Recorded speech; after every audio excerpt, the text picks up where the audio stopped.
yung 1 billion na programa ng congressman, naramdaman niyo po ba? Meron po nakaramdam sa inyo? Dito po, naramdaman niyo? Yung 1 billion na programa ng congressman, naramdaman niyo po dito? Ang dami po nun. 1,000 milyon, yung 1 billion. Ang dami po, no? Bilaran mo. Bukod na ang pagmagaling mo. Nalakbaan ang mali, Gary. Dito po, gising ba? Gising-gising? Dito po. Love you. Dito mo, Mama Mi. Love you.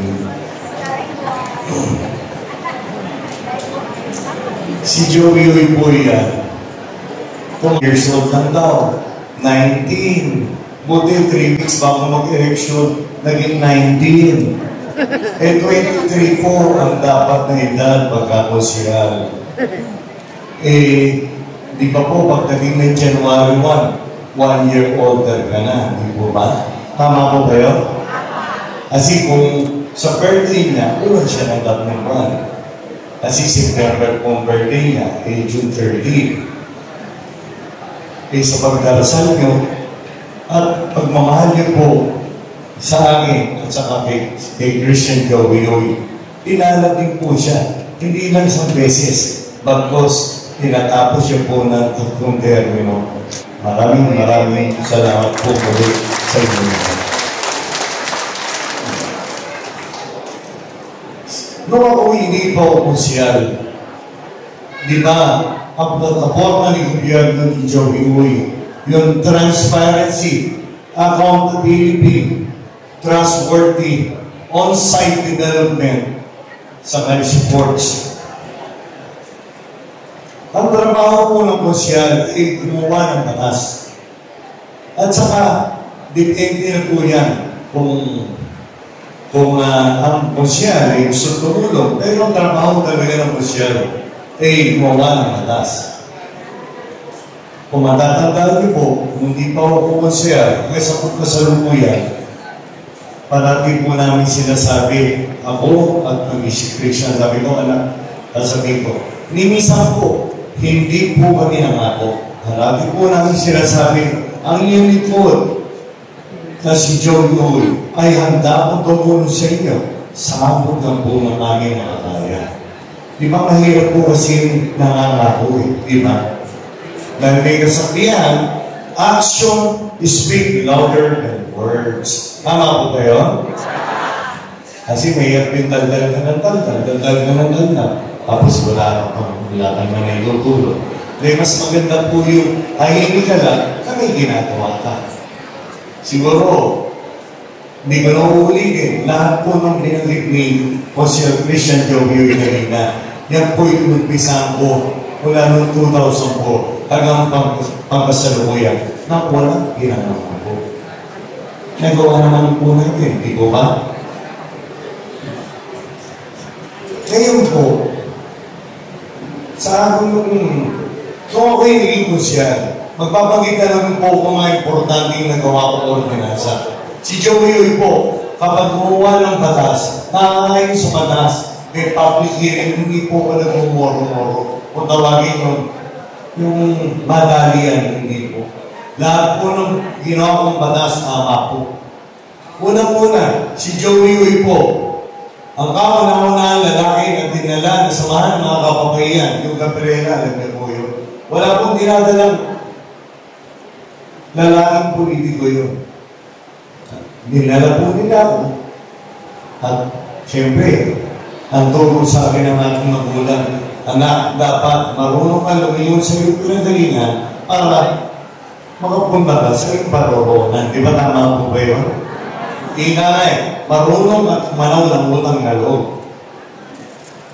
Bilang pagtanaw po ng utang na loob, ako po'y gumawa ng isang ordinansa, yung karapatan ng kababaihan at ng kabataan.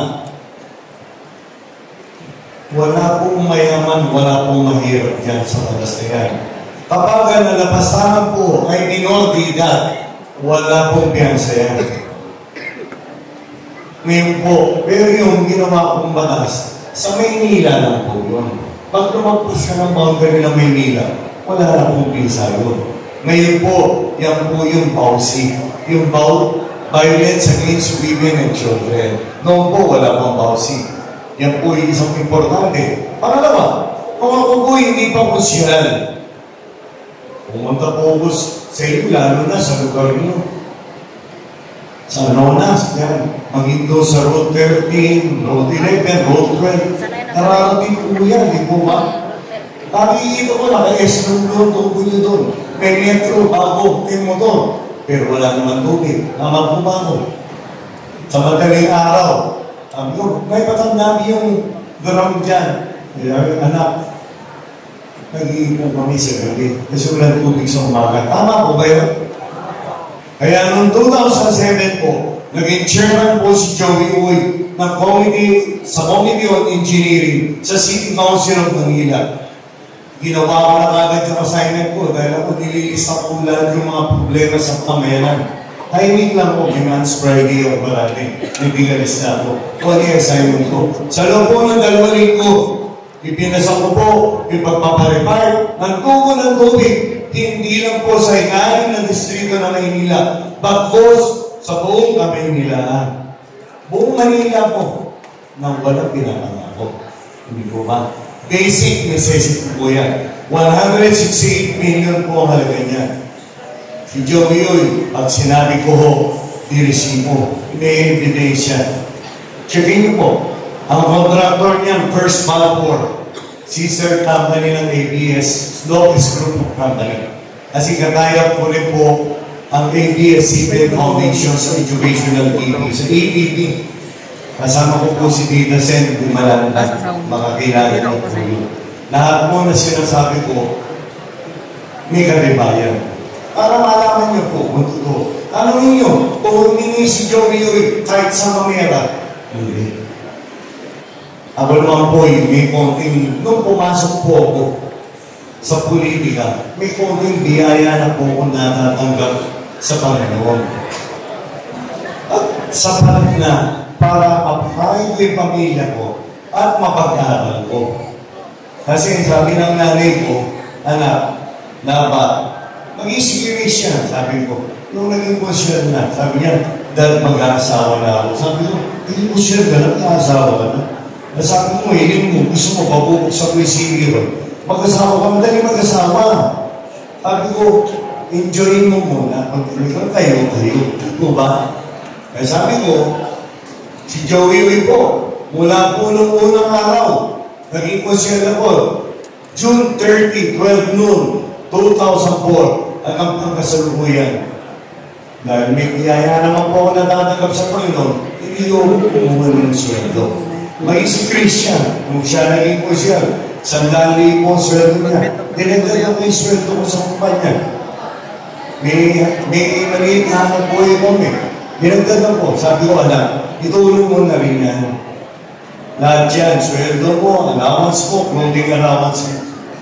Sabi ko, mag-ipon ka, para pagkala ng pamilya ka, yan ang ipagpapaaral mo, pagpapakain mo sa pamilya mo, dahil pagka galing sa pinagbalatan ng buto o pinagpawisan mo, sigurado, paglaki ng anak mo, magiging matino.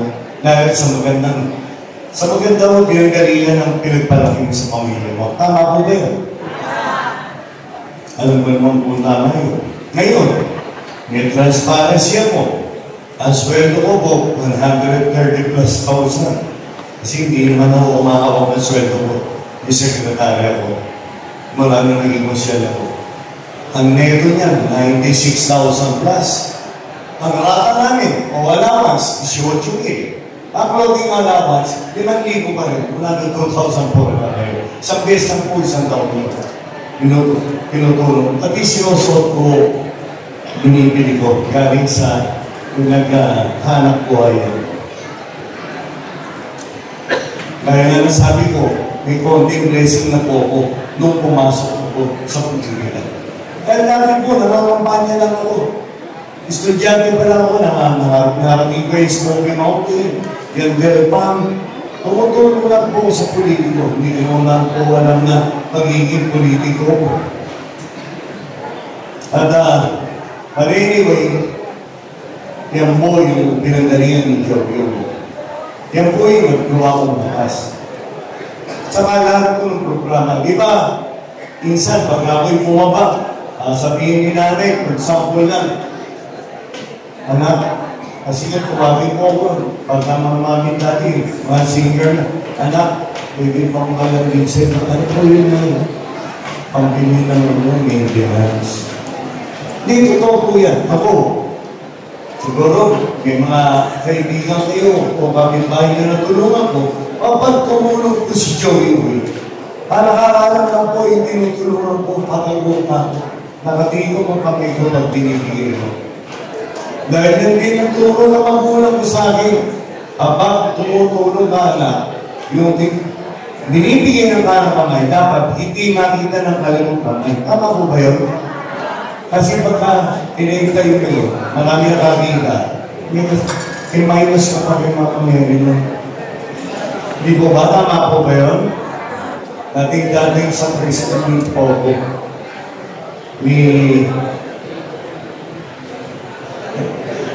dating sa Christian po ko ni Father Sammy Ramirez.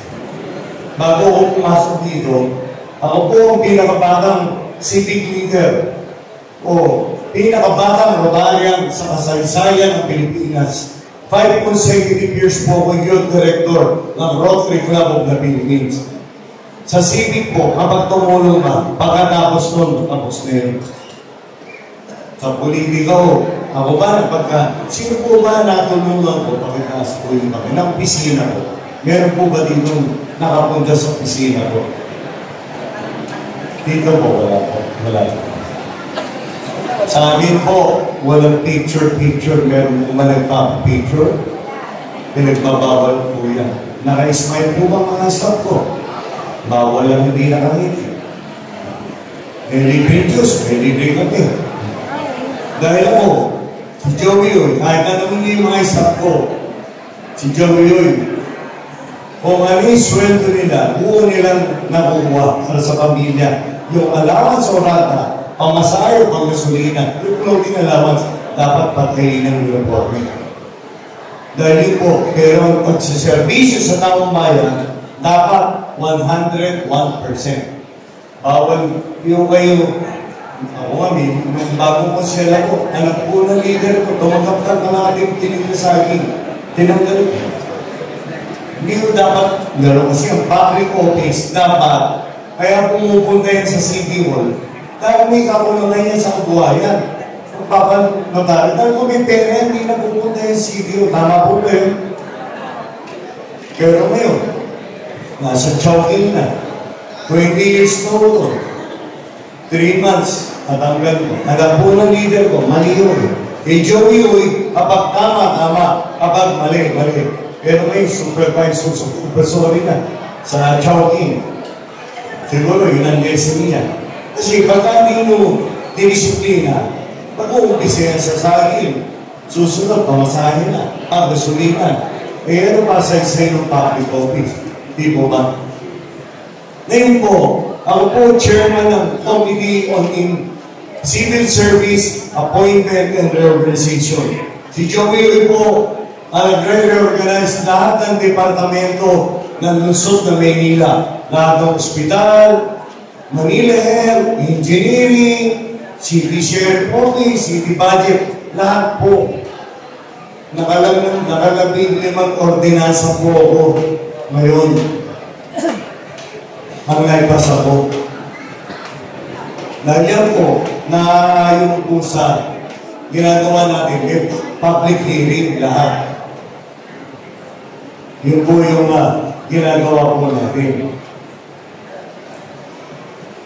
Meron nga ako isang konsyel kasama namin yung Santana Hospital. Ako po nag-scrub and build niya from level 2 to level 3. Ordinansa po, ginawa ko. Eh, may isang konsyerle, gumawa ng resolution. Eh, ordinansa na po eh. Eh, kala po, moro-moro ba? Nung tinanong ko, kapagod nga ho yung Google, Google eh. Pwede niyo pong panoodin sa YouTube. Iba na ho, siyempre. Pag gumagawa ka ng batas, dapat pinag-aaralan mo. Nung tinanong ko, sinagot nga sa akin eh, pati hospital, kailangan meron ba daw albularyo? Tiniloso po ba ako? Eh, mali po yun eh. Hindi ko ba dapat ordinansa na, hindi mo na kailangan gawin ng resolution. Kasi nagkala mo na ako cellphone sa session na yun. But anyway, ang narinig ko po, kasi ako, kami yung mga congressman ng Your Best Choice, bumababa po kami sa pamayanan para alamin po kung ano yung hinahin. Lahat po ako, yung congressman sa 2nd District, 3rd District, sa 4th District, bumababa. Pagbaba ko po, nalalaman po kung ano yung hinahin. Kaya tatanungin po kayo, kasi sabi ng kagawgaling ko, sabi ng mga tao niya, naninira daw ako. Hindi, nagtatanong ako. Dito po, dapat, tatanungin ko po kayo, kung tama o mali, kung meron o wala. Kasi, ako ako lahat may facts, may katibayan. Dapat po, dapat nalalaman ng taong bayan. Naramdaman po ba niyo? Kasi ako nagpapatsyag na po ako eh. Ilang taon na eh. Ay, hindi lang ako. Nakikita ko. Iba, may hindi na tulong sa akin. Scholar. Eh, sabi ko, kung sila lang ako, lang scholarship. Naramdaman po ba natin yung 1 billion na programa ng congressman? Naramdaman niyo po ba? Meron po nakaramdam sa inyo? Dito po, naramdaman niyo? Yung 1 billion na programa ng congressman, naramdaman niyo po dito? Ang dami po nun. 1,000 milyon yung 1 billion. Ang dami po nun. Tatlo po, tutukuhin ko. Unang-una, yung pangkalusugan. Dahil may natatanggap po ba kayong gamot sa congressman? Meron po? Ha? Hirapan. Nadinig ko rin po, darating tayo dyan mamaya kung ano yung sinasabi niyo dati. Naiintindihan ko yan. Alam ko yan. Tayo po, magbibigay po tayo ng gamot para hindi na mangingi yung mga senior citizen o mga mamit daddy ko. Magbibigay po, may awa po Panginoon, pag nasukit ko tagumpay, magbibigay po tayo ng gamot sa diabetes, sa high blood, at saka sa cholesterol. Gusto niyo po ba yung gano'n? Alam ko po, gusto niyo dahil yun po yung hinaing sa akin. Kaya naman po bigyan lahat kayo. Kasi may tumutulong po sa akin. Yung sa advocacy ko, mga tiga-UP, nagpa-research ako. Ang congressman naman pala, pwedeng may pondo para umupa ka ng district office. Dahil sabi doon sa katanggalin ko, pupunta pa kayo sa San Miguel, ang layo. Meron pong nakaraan na pera para pang-upa. Si Joey po, uupa lang, hindi mamimili ng lupa. Nagaling sa pondo, sa kaba ng bayan. Uupa lang po tayo. Meron po tayong hilalaan. Guys, sa Santa Mesa, maglalagay po tayo ng district office. Sa Bantaran, pwede tayo maglagay ng district office. Pahingan po lang mo malaki. Hindi naman kailangan malaki. Hindi naman kailangan bumili yung Congress pa ng 7,000 metro kontrato na district office. Sobrang laki mo. Hindi naman magpapabasketball ng Congress pa sa district office. Maliit na pwesto lang. Sa Santa Ana, maglalagay din tayo. Sa Santa Ana, medyo ilalayo ko na po dito sa... Alam mo na po yun. Mga Piliyo yung district office, makawala na ako ng district office. Eh, kung naupahan lang, kung maliit lang yun, baka mapili po yun. Maglalagay po tayo ng district office. Ang importante po, yung siksik-liklik ang serbisyo ng district office. At kay Joey, meron po kong pantay na karapatan, di ba? Nagdinig niyo po, bata, matanda, mayaman, mahirap, matalino, pangmang, botante, lalong-lalo sa hindi botante. Dapat makatanggap ng pantay na pagsiservisyo sa isang serbisyo publiko. Iba yan po naman.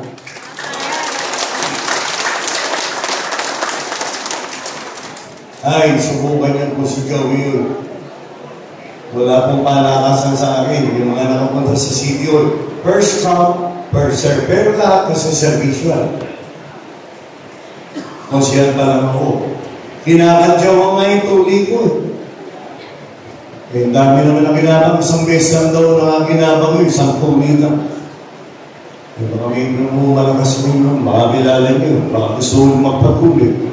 Ano yun? Tutuloy ko. Kahit ng taon na, tutuloy ko siya. Para magtino. Yun lang eh. Ako nga. Eh, siya pa, nung naging ko siya, nung nagawa niya. Bukod sa magdasal. Wala naman. Eh ako, wala ako. Hindi naman sa magmamalaki. Ay, paano? Eh, naitulong ako. Karamihan po ang programa ko sa hindi pulante. Kaya project ko, Daycare Center, United Nations, libreng puli, libreng gamot. Hindi nga lang, sinakausap ko yung mga bata. Pagdasal niyo si Jody ko, Peter Jody, unang-una, magkaroon ng magandang kalusugan ng pamilya ko. At saka, pagka malapit na eleksyon, paraling. Hindi nga lang, malakas kay Mama Mary yun. Nakakul pa yun. Pagka sabay-sabay nagdasal yun, may prayer na sa agad tayo. Tama po ba yun? Di ba?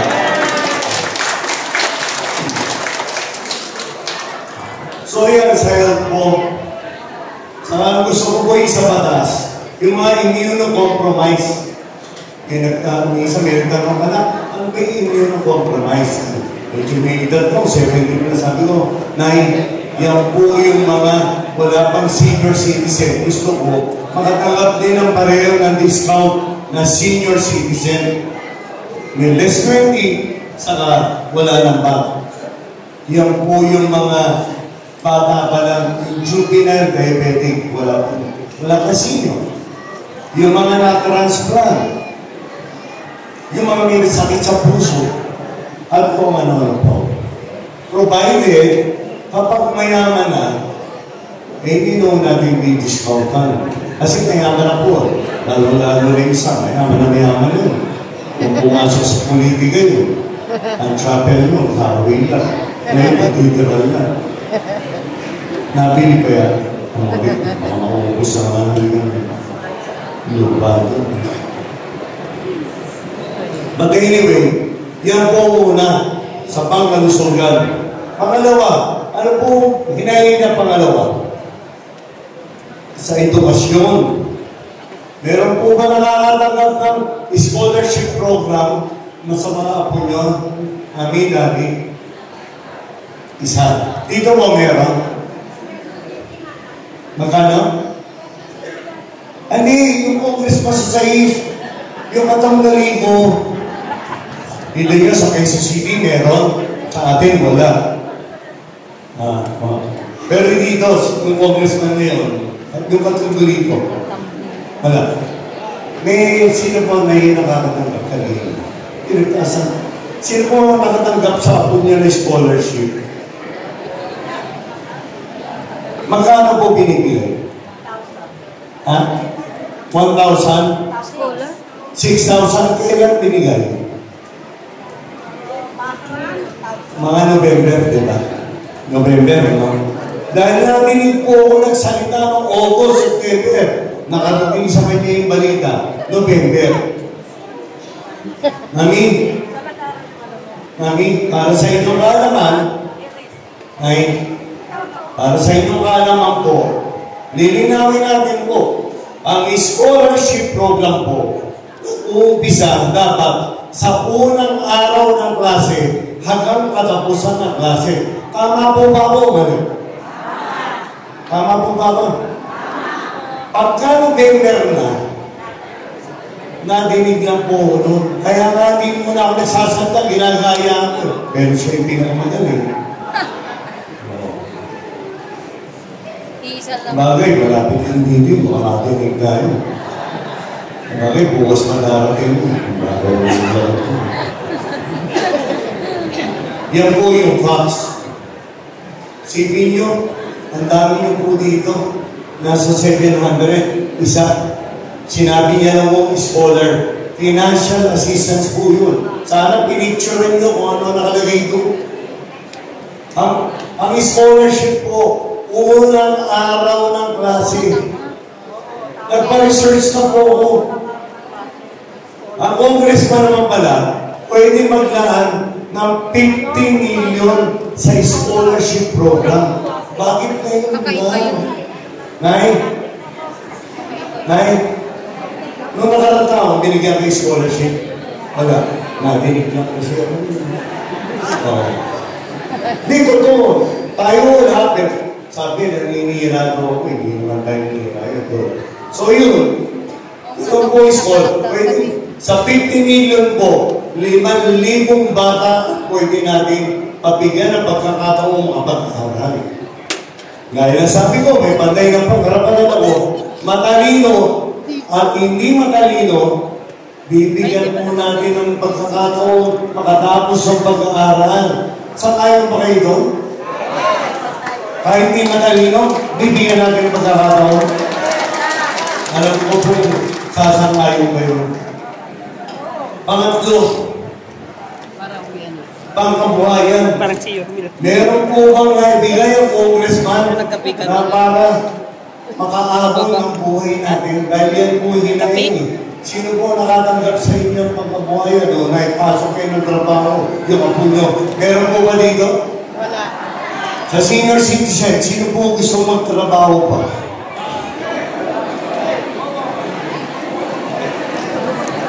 Nag-uusap kami ni Yorme dyan. Kasi ako, tatayan ko po lahat ng food chain sa mga Pilipinas. Enjoy Big Group of Company, yung Happy, yung McDonald's, yung KFC, kapit-bahay ko naman si San Miguel, mga Agustines, yung to, hindi yun, mabigat ang trabaho yun. At lahat po ng food chain. Pero, yun naman po trabaho ng mga mami dati, hindi ka pulas ng lalaki sa, hindi ka pulas ng pinto, hindi naman doon pwede mabigat. Pero ang katotohanan po, dito lahat may facts. Hindi ko natin kayang bigyan lahat. Kasi pag sinabi mo kaya, nang pupola ko, wala akong asukal na tila ko. Wala akong karnival ng tila ko.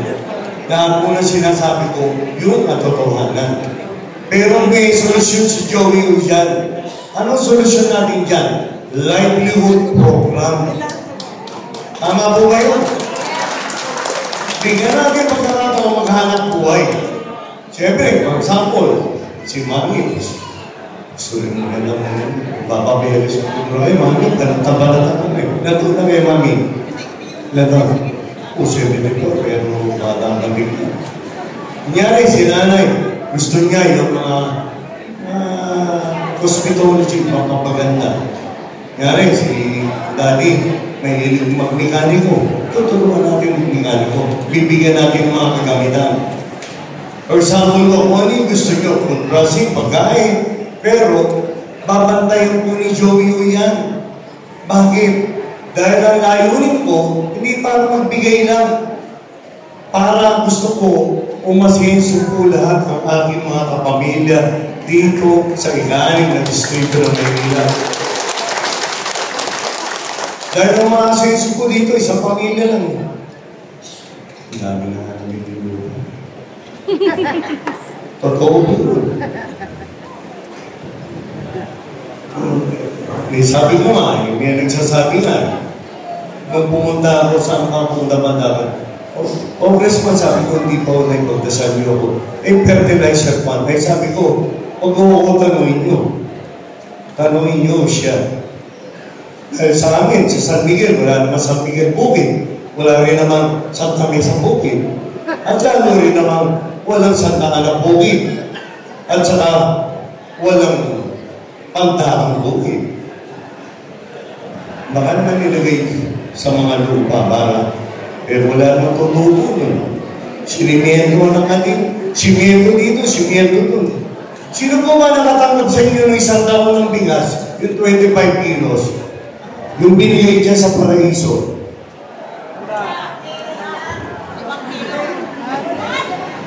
Ganito po yun. Kasi, nung mga July o August, nung last year, meron po na kumpiska na smuggle sa Bulacan. Yung 150 plus thousand na smuggle imported rice, ang tatandaan niya, ay hinati po yun sa 25 kilos. 330 plus bags po yun. Ang 66 po, binigyan ng 10,000 kaban ng 25 kilos. Ang 60, sinamahan ng financial assistance. Kundi 2,000, 3,000. 10,000 po yun. Kaya mabigat tuto, hindi nyo makukuha yung 2,000 na financial na hindi mo binibili ng 1,000 yung 25 kilos na bigas. Tanungin po, may mga kapitbahay kayo nakatanggap. Yung po, bigay po ng Pangulo yung Pamalakaya Rice Program po yun. Pinabayaran ba? Eh, mga pumirma ho, hindi naman tinignan. Wala naman daw nakalagay na halaga. So, lagay lang natin 2,000, huwag na 3,000. Huwag na 6,000. At 2,000 na lang. Yung 10,000 bucks na yun, pag binayaran ng 1,000 isang bucks, 10 million yun. Pinaghanap buhayan ba? Pagtanong po kayo, totoo yan. Dapat na, yan. Nandiyan si Conselho Piloso, Conselho Verbal. Sabi nga sa amin, mga kamay, hindi ko pumuntahin dapat pumunta. Sino ito? Sino nakakaalala kay Congressman Martinez? Pakitaas po kami. Yung mga may kahirapan po sa buhay, di ba nagbibigay ng bigas noong taon-taon? Tama po ba?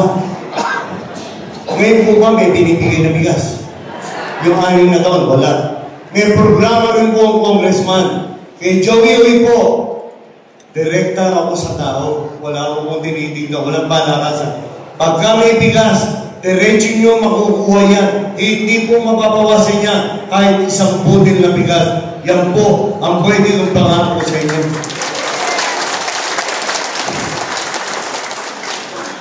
Sino nakakatanggap ng kakap, AX, tupad, maix dito? Pakitaas po kamay. Ang dami nyo, wala nakakatanggap dito.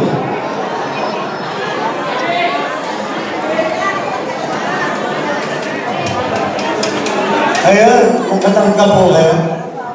Ha? Meron po wala? Wala.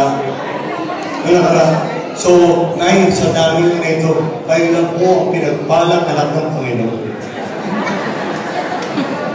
Kay Joey Uy po, kung sino yung dapat makatanggap, makakatanggap po, pwede sa programa ng gobyerno. Kung pantawin, wala po palaka sa kay Joey Uy, diretso nyo po matutuwa yan. Kayo ba, kasi nung ako po yung umikot, doon sa lugar nyo, di ba, inuway niyo yung mga kalsada? Pag pupunta ako kay Consiel with Marcigan di ba, nung nagawa kayo, tagulan, tinanong ko nga nagagawa to, sabi ko, Sir, ano ba ginagawa dyan? Ang ginagawa mo namin, Sir, na kontrado yung drainage. Bakit? Sabi niya, dati yung inom kontrado. Sabi ko, hukay dito, hukay ito. Sa Bacood, baka may kaibigan kayo, sa Bacood. Pag umuulan o sa Santa Ana Proper, pag umuulan po, natatakot yung mga kapamilya natin. Sabi ko, bakit? Kasi natakot po sila bumabaha. Dati hindi bumabaha, ngayon bumabaha. Tanungin natin, yung mga kasama natin, o mga kapamilya natin, kung totoo o hindi. Kapag hindi totoo, maninira yun. Kung totoo, sinasabi lang natin, kung ano yung katotohanan. Tama po kayo? Pinagtanggol ko pa nga ako eh. Sabi ko, baka naman bago sinarray ko at drainage, pinukay ko na yung mga putik dahil doon nagpunta ng putik na pinagbukayan. Pinagtanggol ko pa nga. Sabi niya, hindi ko, basta tinakpan na lang. Eh siguro, pagkatapos ng eleksyon, nagibaan na naman yun. Makagawin naman triangle. Eh tapos yung tayo sa bilog eh, may tarado, triangle. Ano ba meron mo doon sa iba dito, iba doon? Ano ba meron? Ayun, nagsabi niya, meron ha? Kay Joey Uy po, kapag dapat kumulihin, kukunin natin. Pero pagka hindi po. Dahil hindi po natin sasayahin. Kada mamera na galing po sa kaban ng bayan, yan po dapat pinagkakatiwalaan ng taong bayan. Tama po ba yun? Dahil ang congressman po, madigay mga akap-AX tupad. Hindi po programa yan. Ang programa po, ang tawag dyan, Dole Out Project ng National Government. Noong nakarang araw, sabi sa akin, congressman, sabi ko, di po congressman, di ko congressman ko. Sabi niya, may libreng yung mga palibing, pamatay. Sabi ko, may nagsumundi nga sa akin. Yung pinuntahan ko ng makalawa, libreng akabol daw, servisyo. Ang tawag po ba sa libre, di ba? Walang babayaran. Eh kaso, yung akabol daw, malaki daw yung patay, kaya pinagbayad sila ng 25,000. Eh libre ka ba nawag doon? Lahat na nagsusubong sa akin ganun. De libre-librehan lang nun. Nung pumunta nga ako eh. Diyan po, sa may Guadalcanal, may nasunod dyan. Tatlo namatay na bata. Pagpunta ko nga na, nagulat ako. Kala ko, sino yung namatay. Ang laki ng pangalan eh. Yung namatay, kahit written ng pangalan eh. Yung politiko, ang laki ng pangalan. Kala ko, sino yung namatay. Kala ko namatay. Naipit mga bata, matanda na ako. Ang laki ng pangalan, ganyan kalaki. Yung namatay, ganyan ang bukalaki yung pangalan. Yung politiko, ganyan kalaki. Pati patay, pinupolitika. Eh ako, puro tuli lang daw. Subo. Kayo po ba, sangayon po kayo sa lahat kong programa para sa mga kapamilya natin sa ika-6 na distrito na Maynila? Sangayon, approve po ba sa inyo? Yes! Parang yung mga approve sa likod. Approve po ba sa inyo yun? Yan. Alam ko naman po ng mga mamit dati ko, puro sa tama lang. Diba? Pag mali, mali yun. Di po ba? Pwede ba maglabing sa inyo, mga mamit dati? Yes! Alam niyo mo, malambing ang Joey nun.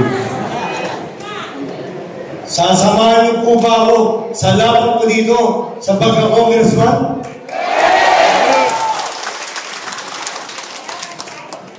Talagang sasamahan niyo ako?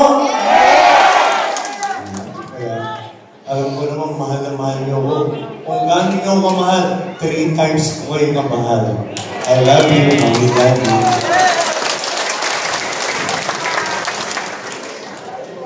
Kung ako po'y tutulungan niyo, kilala niyo si Joey Uy. May prinsipyo, may paninindigan. Kahit sino po kinampihan ko, hindi po bumalimbing ang Joey Uy. Maging mga kasama kong kapitan, agawat, leader, o sino mula ulo hanggang konsyal dala ko. Kaya kayo ng mga leader ko, pinakiusapan ko.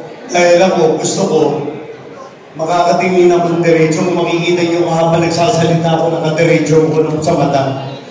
Para hindi ka makonsensya. Tama po ba yun? Ay? Kung tutulungan niyo po si Joey Uy, maglalambing po ako. I-straighten na po natin ang your wishes. Approve sa inyo? Kaya tulungan po natin ang magbabalik na alkalde ng Luzon na Maynila. Walang iba, Yorme Isko Moreno.